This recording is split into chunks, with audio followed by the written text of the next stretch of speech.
a ajuntar todos os escolhidos de Israel, em número de 30.000.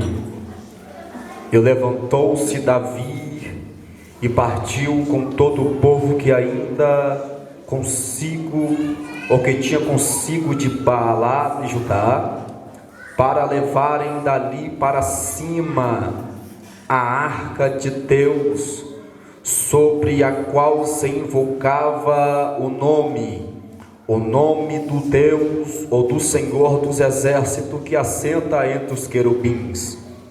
Puseram a arca de Deus em um carro novo e a levaram na casa de Abinadab, que está em Geba. E Uza e Aiô, filhos de Abinadab, guiava o carro novo.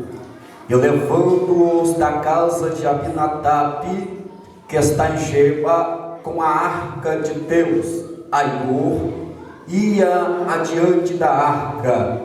E Davi e toda a casa de Israel alegravam-se perante o Senhor com toda sorte de instrumentos de madeiras de faia, com harpas e com saltério, com tamboris e com pandeiros e com símbolos. Chegando a ira de Nacon, estendeu-Uza a mão à arca de Deus e segurou-a, porque os bois a deixaram pender. Então a ira do Senhor se acendeu contra Uza, e Deus o feriu ali. Por esta imprudência morreu ali junto à arca de Deus.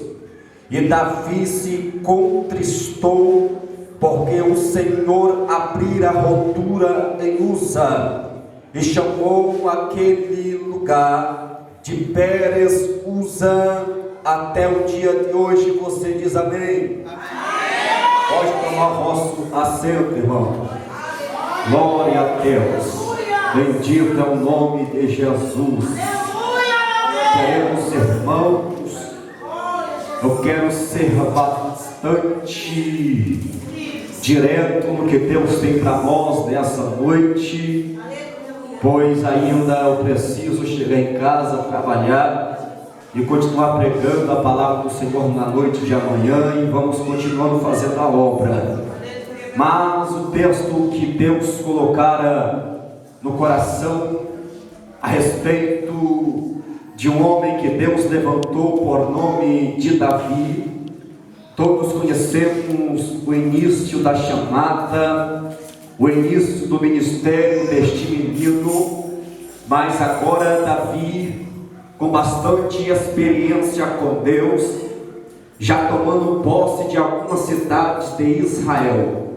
Quando Davi é aclamado por completo como rei de todo o Israel, a Bíblia diz que Davi convoca os seus homens de guerra, homens que estavam preparados e dispostos de lutar por todo o Israel. O capítulo 6 vai nos dizer que Davi decide buscar, fazer com que a arca de Deus retornasse para a casa de Israel, lugar esse de habitação de Deus, lugar esse onde que a arca nunca deveria ter saído. Motivo esse que a arca foi levada pelos filisteus, quando que ainda a Bíblia diz o sacerdote Eli, juntamente com seus 2 filhos Ofni e Finéias, quando esses 2 jovens prevaricaram na casa do Senhor, diz a Bíblia Sagrada que houve guerra entre o povo de Israel e entre os filisteus. E a Bíblia diz que eles foram em combate pensando que iam vencer, e eles, perdendo a guerra, se lembraram da arca que ficara em Israel e disseram: vamos buscar a arca, que por certo Deus nos dará a vitória. A arca representa a presença de Deus, a arca representa a glória de Deus. E quando eles pensavam que buscando aquele caixote de madeira revestido de ouro, imaginavam que Deus estaria presente. A Bíblia diz que quando a arca é levada para o combate, aonde está o povo hebreu, em um grito de júbilo, em um grito de vitória antes do tempo, por um momento os filisteus temeram e tremeram, porque eles sabiam a presença de Deus em Israel. Mas era com certeza Deus se manifestando e tomando frente da batalha, porque o Deus de Israel, ele tinha fama. O Deus de Israel era conhecido por toda a terra como Deus terrível. Quem aqui não se lembra que quando Josué se levanta para guerrear contra Jericó e outras cidades, Jericó se fechou toda, porque eles sabiam que Deus de Israel estava com aquele povo, e os reinos da terra tremiam diante do Deus de Israel. E todas as vezes que a presença de Deus estava no meio do povo, era Deus guerreando por Israel, era fogo descendo do céu, era Deus abrindo terra, era Deus pelejando, era anjo descendo, era espada para todo lado, e Israel dando glória a Deus e aleluia, porque Deus bateu na terra a favor do seu povo. Mas nesta ocasião a história é diferente, porque a Bíblia diz que quando a arca chega, a guerra continua, e por incrível que pareça, Deus não faz nada. Por incrível que pareça, Deus não responde, Deus não guerreia, Deus não faz nada por Israel. A Bíblia diz que a arca é levada. Israel, aqueles que estavam em combate, todos foram mortos, inclusive os filhos de Eli, Ofni e Finéias. Apenas um mensageiro conseguiu fugir da guerra e foi levar a notícia para Eli. Quando a notícia é chegada, Eli entende que a glória foi-se, que a glória foi embora de Israel. A arca é roubada, a arca foi embora, e para mais ou menos um século, diz a história que quando agora Davi assume o trono, quando Davi assume a liderança de Israel, ele agora intentou, agora ele decidiu de ir atrás da arca de Deus, de buscar a presença de Deus, que nunca deveria sair da casa de Israel. Quem sabe eu estou pregando para o povo que se encontra como Israel sem a arca de Deus, por causa da prevaricação, por causa do pecado, por causa da desobediência. A glória foi embora. Deus não habita mais convosco. A sua casa está uma casa miserável, porque a glória já foi embora.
de mesmice, chega de sacrifício, não tem resposta, chega de reuniões frias, chega de pessoas que estão apenas para marcar presença, mas a sua água está vazia, não há mais fogo no altar, as ofertas são apresentadas de qualquer jeito, os levitas apresentam a sua oferta,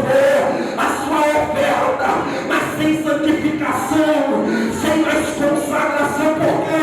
Porque Deus não está mais no meio, a pessoa de Deus já foi embora.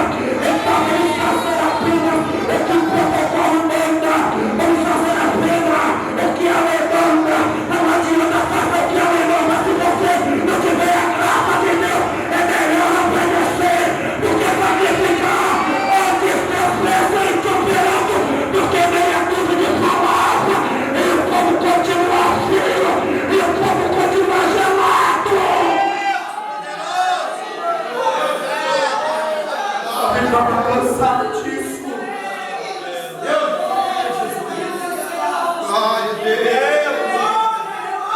Eu tenho saudade. Eu tenho saudade de momentos de tempos antigos em que entrávamos na casa de Deus. E antes que começasse o culto, antes que começasse o louvor da abertura, ainda em joelho, nós sentíamos a presença de Deus, porque tinha alguém orando antes de apresentar a sua oferta, antes de ler a palavra introdutória.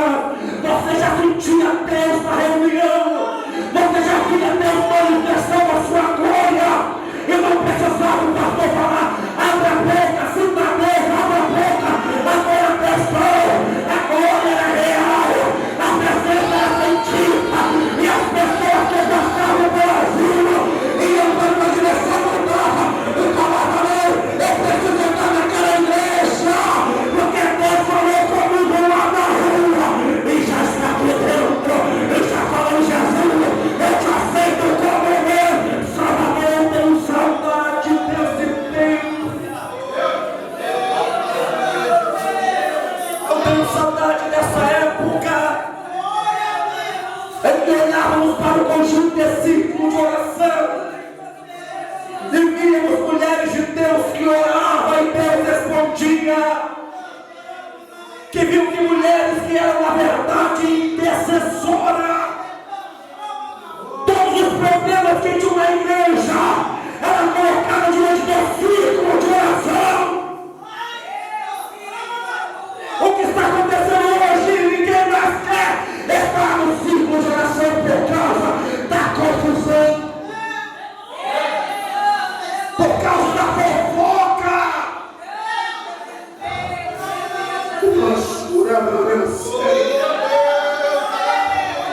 Ainda queremos que Deus faz,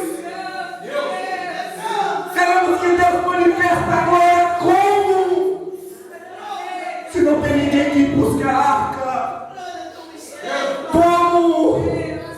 Se não tem ninguém que se levante com uma decisão de falar: eu vou buscar a presença de Deus para Israel, eu vou buscar Deus, eu vou buscar a glória de Deus.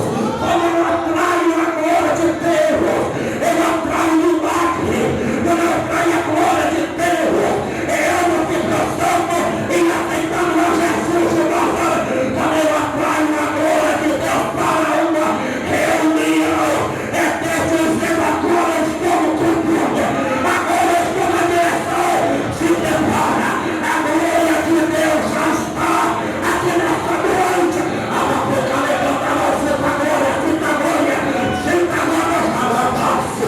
Eu nem fiquei, amado.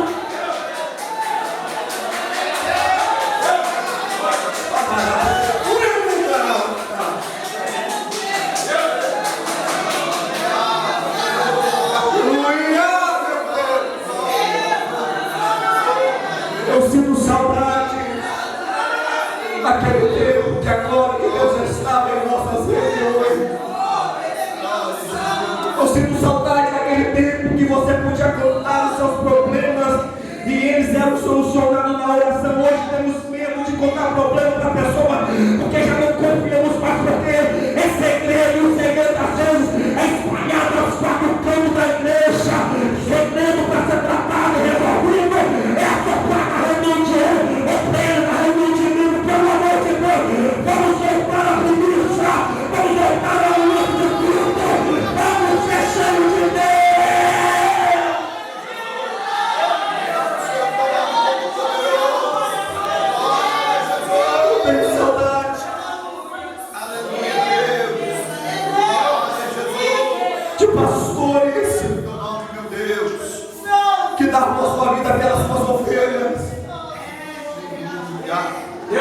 que abraçava a causa da ovelha, enquanto Deus não bradar, ele não marcava a ovelha. Eu sinto saudade desse tempo que a glória de Deus estava na vida do homem de Deus, do líder de Deus, tempo que o líder de Deus estava na direção de Deus, e ele tinha visões de Deus sobre a igreja, e o que estava oculto Deus revelava, o problema que não era contado Deus revelava, e de uma hora dessa ele visitava, uma hora dessa ele ia na sua casa, e sem você perceber, sem você contar, Deus falei, te olha, Deus me revelou, Deus falou comigo, Deus não vai ouvir aqui, eu sinto saudade desse tempo. Glória a Deus, aleluia, glória a Jesus. Mas Davi se levantou para a arca de Deus. A Bíblia diz que quando Davi foi se levantar para pegar a arca, ele juntou homens à sua disposição para buscar a arca do Senhor, para trazer a arca de Deus. E deixa eu correr para o final da mensagem. Quando Davi foi buscar a arca de Deus, aquele caixote de madeira revestido de ouro, representando a presença de Deus, a glória de Deus no meio de Israel. A glória de Deus não era a arca, a glória de Deus se manifestava na arca. É por isso que quando a arca estava lá, mesmo assim eles perderam a guerra e foram mortos, porque a arca não quer dizer nada, é a glória de Deus sobre a arca. Tem pessoa que só faz barulho, tem pessoa, meu Deus, tem pessoa que só faz o movimento, tem pastor por aí que só faz epa, tem pregador que só fica inventando historinha. Não adianta ter a arca se a glória não estiver sobre ela. Então vem a presença de Deus hoje. Quando Davi vai buscar a arca, a Bíblia diz que três principais objetos estavam dentro da arca. Quando Davi vai buscar a arca, dentro da arca tinha três objetos. O primeiro objeto que estava dentro da arca, guardado como memorial para o povo de Israel, se chamava, aleluia, a Torá, ou a lei de Deus, as 10 leis, os 10 mandamentos escritos pelo dedo de Deus. Quando esses 10 mandamentos eram guardados dentro da arca, era para Israel se lembrar das ordenanças de Deus, era para Israel se lembrar da ordem, do desígnio, do estatuto que Deus estabeleceu para o povo de Israel. Israel não era qualquer povo, Israel era diferente dos outros povos. Por quê? Porque os outros povos tinham deuses, Israel só tinha um Deus. Os outros povos eram povos imundos e idólatras. Israel era um povo santificado e adorador ao único Deus que fez os céus e fez a terra. O mesmo Deus de Israel é o mesmo Deus da igreja aqui em São Mateus, é o mesmo Deus da igreja de Cristo na terra. Se você é igreja de Deus, Deus tem uma lei para você. Se você é igreja de Deus, Deus tem mandamentos para você. A igreja de Deus, ela é guiada pela palavra de Deus. Esse negócio aí que dizem por aí, pastor não me manda, homem não me manda. Mas se você quiser servir a Deus e ir para o céu, você tem que respeitar a palavra.